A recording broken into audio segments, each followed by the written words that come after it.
Road submit করবেন না। কেন? কেন? আমরা নিজেরা খাইতে পারছি না। আপনার নওগাঁ মালদা যেখানে বরন্দগুলো কাজ কাম করবেন এখানে দিবেন না। কেন ভাই? এটা যদি আপনি অপমান না হতে চান তাহলে আপনি দিন, আর অপমান হলে পরে আপনি দিবেন। ও টাকা জমা দিব না? কি কি বলতেছেন? আপনার কথা বুঝতেছি। বলছি যে আপনি আমাদের হলো রোড ছে আর সিঁড়ি বলল কিনা দরকার নাই। ও এরপরে আপনি তো মাস্টার মানুষ, কোথায় যদি অপমান হয়ে যান তাহলে আমি দায়িত্ব তুলে যাবো না। ও তাই না? কথাটা কি বুঝতে পেরেছেন? আপনার বাসা মান্দা কোথায়? মান্দা ফেরিঘাটে। আমার নানা বাড়ি ঠাকুর মান্দা, কিন্তু বুঝছেন? আপনাকে আমি চিনি, আপনি তৃপ্তির মালিক, জামিল আমার বন্ধু। কিন্তু আমি বলি শোনেন, আপনাকে যেটা বলি আপনি আপনি হুমকি দিচ্ছেন তো ভাই রুবেল ভাই, আপনি আমার এলাকার মানুষ, আপনি হুমকি দিচ্ছেন তো। হুমকি দিচ্ছি কি কারণে? কি কারণে হুমকি? আপনার তো আমি বলছি যে আপনার সঙ্গে আমার সাক্ষাৎ হবে, কথা হবে। আপনারা আমার কথা কথা বলেন না মিয়া, দালালি দিতেছেন মিয়া। আমি যেটা বলছি আমার এলাকার, আমার নানা বাড়ি এলাকার লোক হলে গেল, যদি যদি আরো তাহলে গেল না। আমার কথা হলো যে আপনি হয় কেনেডিটা দেন না, আমার অনুরোধ থাকলো। আমাদের এখন আমরা 17 বছর খেতে পাইনি, এখন আমরা খাবো। 17 বছর আমরাও খাইতে পারিনি ভাই। ওই জন্য দিয়ে দিলাম, মান্না টানা সব দিয়ে দিলাম। আমি 17 বছর পরই কাজ পাইলাম, এর আগে পাইনি আমি। দিঘি নিলেন না আপনারা? আমরা দিঘি লিনি। ঠিক আছে দিঘি আপনার রাজশাহীর ছেলে পেলেও ভাগ নিয়ে গেছে দিঘির টাকার। জানেন আপনাকে দিঘি দিয়ে দিয়েছি, আপনি এলাকা দিঘি আমি লিনি ভাই, আমরা লিনি। আমরা টেন্ডার করছিলাম, আমরা পাইনি। আমি মাস্টার মানুষ তো, এই জন্য আমি বলছি যে আপনি এই ঠিক করেন না, এই জন্য রাস্তায় বলে আমাদের সমস্যা হবে। আপনারা যদি নিষেধ করেন এইভাবে তাহলে কেমন হয় না? দিবেন। এখন আর এমন ছেলে হয়েছে, মান্দার লোক শুনলেই করেন 4-5টা থাপ্পড় মারবে, তাহলে টাকা লাভ কি আপনার? মান্দার লোক শুনলে মারবে নাকি? হ্যাঁ, ওই কাঠ ব্যবসায়ীদেরকে। তাই? মান্দার লোক তো আরো টেন্ডার করছে যে আপনার পাইলো ওগুলো। অপমান হবে দেখবেন, হ্যাঁ, একটার পর একটা অপমান হবেই। আপনাকে আমি বললাম ব্যক্তিগতভাবে, এর আপনি মাথায় রাখেন। কি করলে অপমান হবে না সেটা বলেন।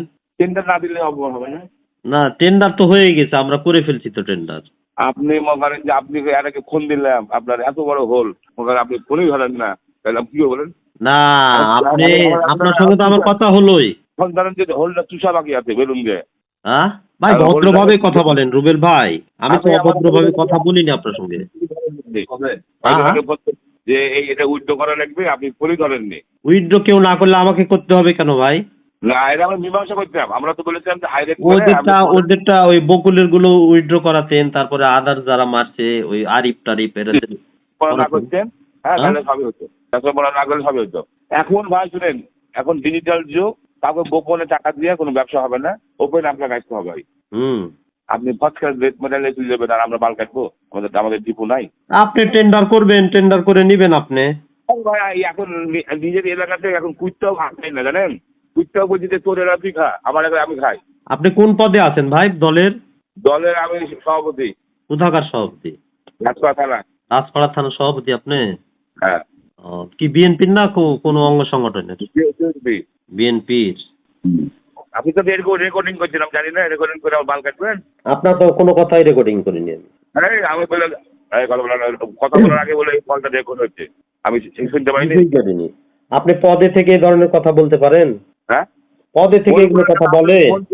আমরা এত খাটলাম, আপনি মনে যে না, আপনি মনে যে কথাই শুনছেন না, আপনি হারুনের কথা শুনছেন। আপনার কথা শুনলাম না, কে বলছে? আপনি বলবেন একবার, হারুন বলবে একবার, আমরা কয়জন টাকা দিব রে ভাই? আমি বিধি মোতাবেক টেন্ডার করছি, কাজ পেয়েছি।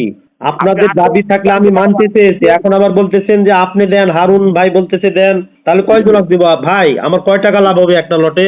আমি টাকা চাইনি আপনাকে, আপনাকে আমি আসতে বলেছিলাম। না না, টাকা চাননি আপনি, টাকা কি জন্য যেতে বলবেন আপনি? আমি তো যাবোই, রাজশাহী যাবো না বলেন? আমরা বলেছিলাম যে এখানে যারা যারা বগুড়া পার্টি বা রংপুরের পার্টি বা যাই পার্টি, সবার সাথে মীমাংসা করে একটা সিস্টেম করতাম। আপনি ওদের কাছ থেকে মীমাংসা করেন, আমারটাও আমি উইথড্র করে নেব, আর আপনার সঙ্গে বাঁচবেন আর রুবেল ভাই। কথা বলেন। এই সাজান ভাই, আমি হারুন বলছি। হ্যাঁ ভাই বলেন। আপনার বান্দারের লোক রুবেল, তো এই জন্য আপনাকে নানা বাড়ি হন। হ্যাঁ, আপনি আমি বলি এরপরে না, এখন টাকা তো ওই আমাদের আলোচনা করে দেবে, যা হবে ওপেন হবে, ওপেনই হবে, আলোচনা করেই তো দিবে নাকি? আর এরপরে টেন্ডার হলে আপনি আমাদের সঙ্গে যোগাযোগ তো অবশ্যই করেছিল। আপনাকে আমার ছোট ভাই বলে টেন্ডার করেনি বলেন? হ্যাঁ হ্যাঁ, রানা যোগাযোগ করেছিল। এরপরে আপনি টেন্ডার হলে আপনি কোনো মানদার কোনো লোকের সাথে শেয়ার না করে নিজেরাই আসবেন, আর না আসলে না আসবেন, সেটা আমাদের সঙ্গে যোগাযোগ করে কাজ করবেন। আপনার সঙ্গে যোগাযোগ রেখে তো আমরা করছি হারুন ভাই। দেখেন, রুবেল ভাই একবার বলবে, আপনি একবার বলবেন, আমরা তো ওখান থেকে ফিরে আসিনি বা সবকিছু নিয়ে চলে আসিনি। আর না। রাজশাহী শিক্ষা বোর্ডে আমি একটা হেডমাস্টার, আমি রাজশাহী শিক্ষা বোর্ডে রেগুলার যাই, আমাকে যেতে হয়। আমি কি আপনাদের ওখান থেকে উড়ে চলে আসবো বলেন? না, আমি বলছি সভাপতি আমার বড় ভাই। আমি বলছি যে শোনেন, আমি বলছি যে আপনাদের সঙ্গে আমি মিট করব। হ্যাঁ।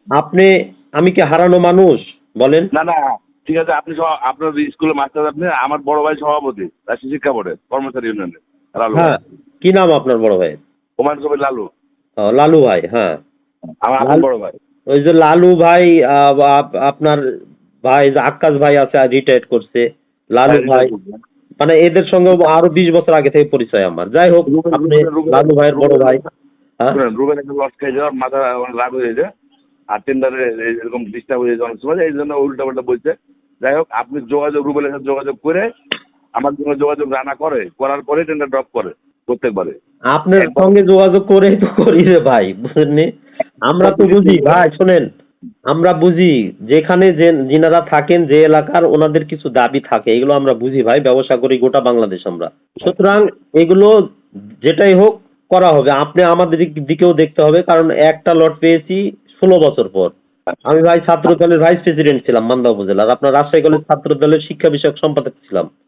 আপনার ছোট লটটাও ভালো মোটামুটি, আমি খোঁজ খবর নিয়েছি, বুঝলেন? ছোট লটটা ভালো না, ছোট লটে টাকা উঠবে না, বড় লটে 2 টাকা হবে। ওটাতে আপনার আলাদা বোঝাবে ওটাতে। বুঝতে পারছেন? ছোট লটে কোনো টাকা হবে না, বড় লটে হয়তো কিছু আসবে। কিন্তু ভাই বুঝেন তো ভাই, ব্যবসার খরচপাতি আছে, সবাই আপনারা মিলে থাকলে কোনো সমস্যা নাই। হ্যাঁ, আমি আপনাদের সঙ্গে যোগাযোগ করব ভাই, হারুন ভাই আপনি কোনো চিন্তা করেন না, রুবেল ভাই, হারুন ভাই আপনারা চিন্তা করেন না, আমি আপনাদের সঙ্গে যোগাযোগ করবই। আপনি ছোটটা দিয়ে দেন আমাদেরকে। হ্যাঁ ভাই, যদি লটটা খেলা আমাদেরকে দিয়ে দেন ভাই একটা লট পেলাম ভাই, এই প্রথম আমি রোডসে একটা লট পেয়েছি। ছোটটার কথা বলছি, ছোটটা যদি বুঝছেন লস খাবো ওটা আমি দিয়ে দেন। এই প্রথম দুইটা টেন্ডার করে 2টা লট পেয়েছি। এর পূর্বে আমি রোডসে এই 16 বছর ধরে টেন্ডার করতেছি, একটাও লট পাইনি। আপনি যদি বলছেন লস খাবেন তো বহনে করেন, আপনি ছোটটা দিয়ে দেন। আচ্ছা ঠিক আছে, আপনাদের সঙ্গে তো এমনি কথা বলতেছি আমি, বলে আপনারা তো লট কাটেন না, আমরাই তো কাটি। আমি আপনাদের সঙ্গে যোগাযোগ করে আপনাদের সঙ্গে কথা বলবো, বুঝছেন? ফরমালি আপনাদের সঙ্গে কথা বলবো। কাল পুজোর মধ্যে আসেন, আসে যেহেতু ঈদের আর বেশি দিন নাই, আপনি আসে আমাদের সঙ্গে লটটা কাটি রে ভাই, কাটা 2 পয়সা পকেটে উঠায় তারপরে তো হবে, তাই না? কেবল তো আপনার হলো, ওই আপনার টাকা জমার অর্ডার হলো। হ্যাঁ, আপনাদের ওখানে আপনাদের সঙ্গে সাক্ষাৎ না করে ব্যবসা করতে পারবো আমি বলেন? কিন্তু পারবো না হারুন ভাই, পারবো না। আমি তো ব্যবসা করলে আপনার কাছে যেতে হবে, আপনার লক্ষ্মীপুরে যেতে হবে। সমাধান কবে করবেন তাই বলছে? সমাধান হবে ভাই, আমি এই লট মট গুলা কাটে আসবো। সাধারণ ভাই, এটা বলা যাবে না, আপনাকে ঈদের আগে করতে হবে এবং খুব তাড়াতাড়ি করতে হবে, এটা বলেন না। ঈদের আগে তো লটই কাটতে পারবো না। এটা কেউ তো কাটতে পারবে না, সবাই তো করে দেবে নাকি? না না, ঈদের আগে লটই কাটতে পারবো না ভাই, আমাদেরও ইচ্ছা আছে, বুঝেননি? পুজোর জন্য কথা বলতে হবে, আমরা স্বল্প আয়ের মানুষ রে ভাই, আমাদেরও ইচ্ছা আছে। আপনি মাস্টার মানুষ, আর স্বল্প আয় বলে লাভ নাই, আপনাকে 2-1 দিনের মধ্যে করতে হবে, সবাই তাই করবে, আপনি খালি একটু সাথে কথা বলেন। আচ্ছা ঠিক আছে।